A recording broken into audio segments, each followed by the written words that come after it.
हाय बच्चों। अभी इस वीडियो में मेरा पहला क्वेश्चन आपसे है क्या?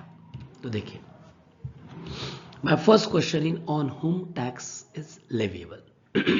किसके ऊपर टैक्स लगाओगे? गधे के ऊपर? बैल के ऊपर? नहीं, ऐसा कुछ नहीं।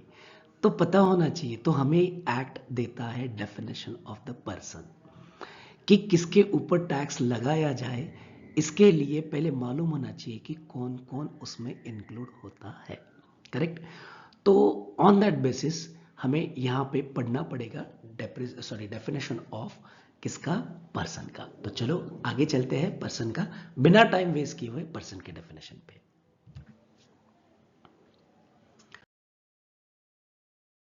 तो ये देखिए, on home tax is leviable section 2 subsection 31।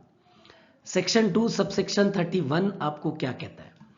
तो लिसन, तो ये सारे 1 2 3 4 ये आपको सर्कल जो मिल रहा है, these are the persons according to the income tax act.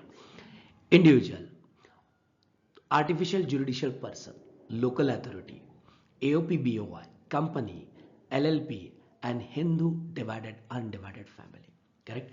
Firm में भी एलएलपी आती है, फर्म मतलब पार्टनरशिप फर्म। तो इतने सारे पर्सन है कि इनके ऊपर हम, इन्होंने सपोज इनकम कमाया तो बट ऑब्वियस है इनके ऊपर टैक्स लगाया जाएगा। करेक्ट? तो आगे आगे जाते हैं, आगे आगे चलते हैं कि इनके एक एक छोटे छोटे एग्जांपल्स के एग्जैक्टली उसमें क्या क्या कवर होता है। तो लेट्स सी।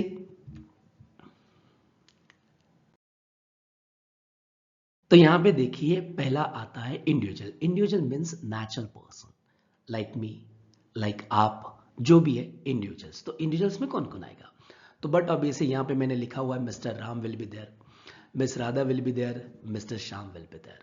मेरा नाम जीवन पाटिल है, मिस्टर जीवन विल बी देयर। और भी अदर पर्संस जो नेचुरल पर्सन है, ह्यूमन बींग्स है, वो सारे इंडिविजुअल के कैटेगरी में टैक्सेबल होते हैं।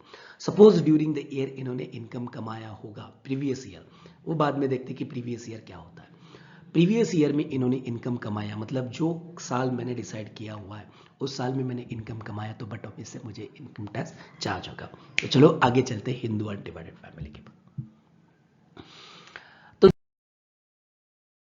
देखिए, हिंदू अनडिवाइडेड फैमिली देखा जाए तो हिंदू अनडिवाइडेड फैमिली में एक ही टैक्सेबल होता है, वो मतलब कौन? तो यहां पे आएगा मिस्टर राम कर्ता, मिस्टर राधा वाइफ, मिस शान सन। तो वाइफ भी हो सकती है इसकी, फिर उसका सन भी हो सकता है। तो this is the structure of Hindu undivided family. But इसमें सब लोग टैक्सेबल हो जाएंगे क्या? नहीं। जहां पे मैंने राम लिखा है वहां पे नीचे देखो कर्ता लिखा है। हिंदू अनडिवाइडेड फैमिली में जो भी टैक्सेबल होता है सिर्फ और सिर्फ कर्ता के लिए टैक्सेबल होता है, because of this is the one of the hub. सारे बिजनेस एक ही इसमें चलाए जाते हैं, हिंदू अनडिवाइडेड फैमिली, एचयूएफ नामी। उसका कैटेगरी अलग आता है, उसका रजिस्ट्रेशन भी होता है कि हाँ भाई आपको पैन कार्ड भी एज एचयूएफ करके ही निकालना पड़ता है। करेक्ट? तो हिंदू अनडिवाइडेड फैमिली में टैक्सेबल जो होगा वो किसको टैक्सेबल होगा? ओनली एंड ओनली कर्ता को टैक्सेबल। तो will jump on the next thing. तो यहां पे देखिए फर्म। फर्म में क्या क्या आता है? फर्म में एलएलपी भी आता है, लिमिटेड लायबिलिटी पार्टनरशिप फर्म। तो फर्म कौन सी बनती है? तो बहुत सारे फर्म के नाम है, आप KP firm, then Ton enterprises, it is also firm, partnership firm. मैं प्रोप्राइटरी फर्म की बात नहीं कर रहा हूं। Proprietary firm will cover under the individual part, क्योंकि प्रोप्राइटर में, प्रोप्राइटरशिप में प्रोप्राइटर टैक्सेबल होता है, तो वो कवर हो जाता है इंडिविजुअल में। फिर आता है mister Tony. Mister Tony is what? Partner of the Ton, OV and the Nayan. So we are assuming here कि केपी एक अलग फर्म है और Ton enterprises also is a partnership firm का नाम। उसमें they are the three partners, Tony, OV and Narayan Nayan. तो टोनी, ओवी, नयन ये इंडिविजुअली तो टैक्सेबल हो ही जाएंगे, बट कौन कमा रहा है? फर्म कमा रही है, तो टॉन एंटरप्राइजेस सेपरेटली टैक्सेबल होगा, केपी सेपरेटली टैक्सेबल होगा, और पार्टनर का individual return, income tax return separately जाएगा। तो ये this is regarding to the. फिर आगे, फिर आता है कंपनी। सो कंपनी के लिए क्या टैक्सेबल होता है? तो कंपनी के लिए टैक्सेबल हो जाएगा कंपनी। कंपनी कौन से टाइप की आती है? So there are the two types of company. One is private limited, another is public limited, and the finally is what? Government company. Even though foreign company is also taxable. तो कैसे होता है ना, company होती है ना, so the company क्या होता है ना, कंपनी में private limited, public limited, government company and foreign company, ऐसे कंपनी के पार्ट आते हैं।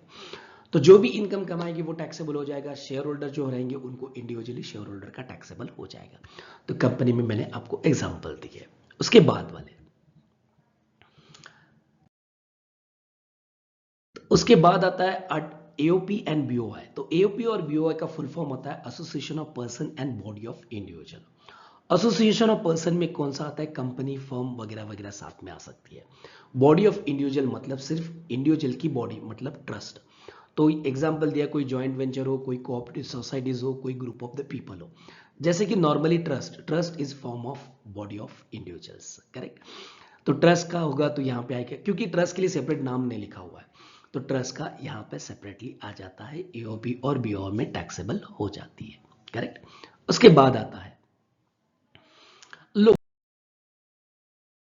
अथॉरिटी। तो लोकल अथॉरिटी मतलब जो भी लोकली अथॉरिटी जो वर्क करती है अपने लिए, वो तो उसके लिए एक बेस्ट एग्जांपल है क्या, तो देखिए PMC, Pune municipal corporation, PCMC Pune, Pimpri Chinchwad municipal corporation, correct. So this is what local authority. ग्राम पंचायत भी आती है, फिर आता है ग्राम पंचायत, फिर उसमें आता है any local body which is a work for the public as a public authority, वो लोकल अथॉरिटी में कंसिडर हो जाती है। उनका भी इनकम होता है, जैसे कि वो कलेक्ट करते हैं, कि टैक्सेस कलेक्ट करते हैं, वो वाटर टैक्सेस कलेक्ट करते हैं, करेक्ट, पीएमसी टैक्सेस कलेक्ट करते हैं, तो वो भी इनका इनकम है, तो उनको भी रिटर्न फाइल करना जरूरी होता है। देन आता है आर्टिफिशियल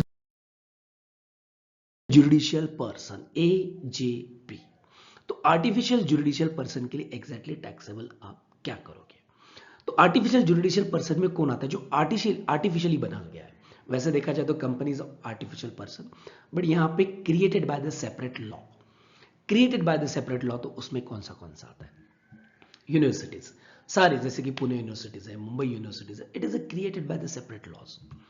फिर आईसीएआई, अब मेरा इंस्टीट्यूट, जैसे कि I am a chartered accountant, ICAI institute, correct. God and deities, मतलब जो मंदिर के तो ट्रस्टीज होते हैं, बट किसी गॉड के नाम पे रिटर्न फाइल हो गया तो उसको क्या कहोगे, आर्टिफिशियल ज्यूरिटी होते हैं। गॉड के नाम पे भी रिटर्न्स बहुत बार फाइल होता है, गॉड भी फाइट कर सकता है कोर्ट अगेंस्ट में जाके, क्योंकि उसके रिप्रेजेंटेटिव होते हैं। God and deities is also cover under the what, artificial juridical person. तो इतने सारे पर्सन होते हैं कि सपोज ये इनकम कमाते हैं, तो ये इनकम टैक्स के अकॉर्डिंग टैक्सेबल हो जाएंगे और इनको टैक्स पे करना जरूरी है। तो फाइनली थैंक यू यहां तक वीडियो सुनने के लिए बच्चों, और सपोज आपको वीडियो अच्छा लगे तो लाइक शेयर सब्सक्राइब करना मत भूलना, करेक्ट। तो यहां तक वीडियो आ गया, अगले वीडियो में हम लेके आते हैं what do you mean by assessment year, what do you mean by previous year, वो सारा अगले वीडियो में हम देखते हैं। कुछ डेफिनेशन, कुछ हद तक डेफिनेशन हम यहाँ पे देखेंगे, बाकी के सारे डेफिनेशन हम जब प्रोविजंस करेंगे तभी देखेंगे, अभी हम ऐसा कुछ नहीं कर सकते, ठीक है। तो जो नॉर्मली डेफिनेशन लगता है वही हम आगे आगे अगले अगले वीडियो में आपको मिल जाएगा।